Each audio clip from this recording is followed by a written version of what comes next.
আমি জনাব মির্জা ফখরুল ইসলাম মাননীয় মন্ত্রী এবং সংসদ সদস্য যে প্রস্তাব উত্থাপন করেছেন আমি তাকে সমর্থন করছি। এই দেশ আমাদের সবার, আমরা সকলেই স্বাধীন পররাষ্ট্রনীতির কথা বলে থাকি। আমরা সত্যিকার অর্থেই একটা স্বাধীন পররাষ্ট্রনীতি দেখতে চাই, বাস্তবায়ন করতে চাই। এই ক্ষেত্রে বিরোধী দল হিসাবে আমাদের যেটুকু করণীয়, আমরা সরকারকে আশ্বস্ত করছি যে আমরা সকল সহযোগিতাই করব। সব কিছুর উপরে আমাদের প্রিয় দেশ, যে দুটি দেশ সফরের মধ্য দিয়ে তার সরকারি সফর শুরু হলো, দুটি দেশই আমাদের দীর্ঘদিনের বন্ধু এবং তারা পরীক্ষিত বন্ধু।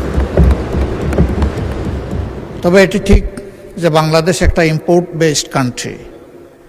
আমাদের এক্সপোর্টের চেয়ে ইম্পোর্ট অনেক বেশি, ব্যবধানটা অনেক বড়। আমাদের এক্সপোর্টের মূল দুইটা খাত, একটা হচ্ছে রফতানি, আমরা যেটা আরএমজিতে করে থাকি, আর একটা আমাদের ম্যান পাওয়ার, আমি রপ্তানি বলি না, তাদেরকে আমরা পাঠিয়ে থাকি। এটাকে ডাইভার্সিফাই করার যথেষ্ট সুযোগ আমাদের রয়েছে। তার জন্য দরকার শর্ট, মধ্য এবং দীর্ঘমেয়াদী প্ল্যান। আমি আশা করি যে মাননীয় প্রধানমন্ত্রী তার সফরে এই বিষয়গুলা মাথায় রেখেই তিনি দুইটি দেশের সাথে আলাপ আলোচনা করেছেন। যেহেতু আমরা সংসদীয় গণতন্ত্রের রাজনীতিতে আছি, খুবই ভালো হয় স্বচ্ছতা এবং জবাবদিহিতার স্বার্থে, জনগণের স্বার্থে বিদেশের সাথে যতগুলো মৌলিক চুক্তি সম্পাদিত হবে সেগুলাই সংসদে নিয়ে আসা। এই 350 মানুষই কিন্তু 18 কোটি মানুষ বা 20 কোটি মানুষের প্রতিনিধিত্ব করছেন। তারা যখন জানবেন, তখন এর মধ্য দিয়ে সরকার এবং জনগণের সাথে সেতুবন্ধন তৈরি হবে। এটা আমরা সবাই বলি, সবাই চাই যে আমাদের রিলেশন হবে মিউচুয়াল রেসপেক্ট এবং ইকুইটির ভিত্তিতে। আমি আশা করি তিনি সেই সতর্কতা অবলম্বন করেছেন। আমি এও আশা করি যে আমাদের স্বাধীন ফরেন পলিসিতে কেউ হস্তক্ষেপ করুক, এটা আমরা কখনো মেনে নেব না। দেশের স্বার্থ আগে, তারপরে অবভিয়াসলি কারো সাথে আমাদের চুক্তি যাই হোক সেটা হবে মিউচুয়াল ইন্টারেস্টের ভিত্তিতে। আমরা কাউকে ক্ষতিগ্রস্ত করতে চাই না, কিন্তু আমরাও ক্ষতিগ্রস্ত হতে চাই না।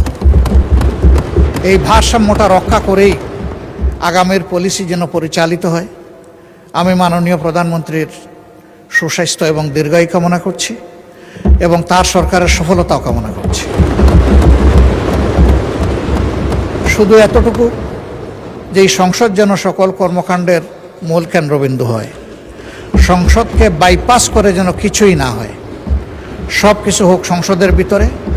এই সংসদ আলো ছড়াক, আগামী দিনে জনগণ, সরকারি দল, বিরোধী দল সকলের কার্যক্রমকে তাদের অ্যাকাউন্টে নিয়ে তারাই তাদের সিদ্ধান্ত নেবে।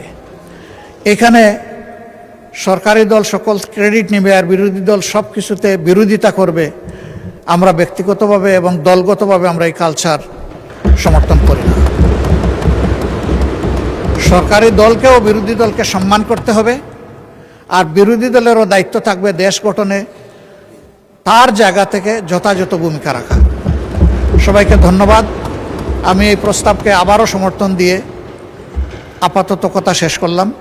আল্লাহ হাফিজ। আসসালামু আলাইকুম রহমতুল্লাহ।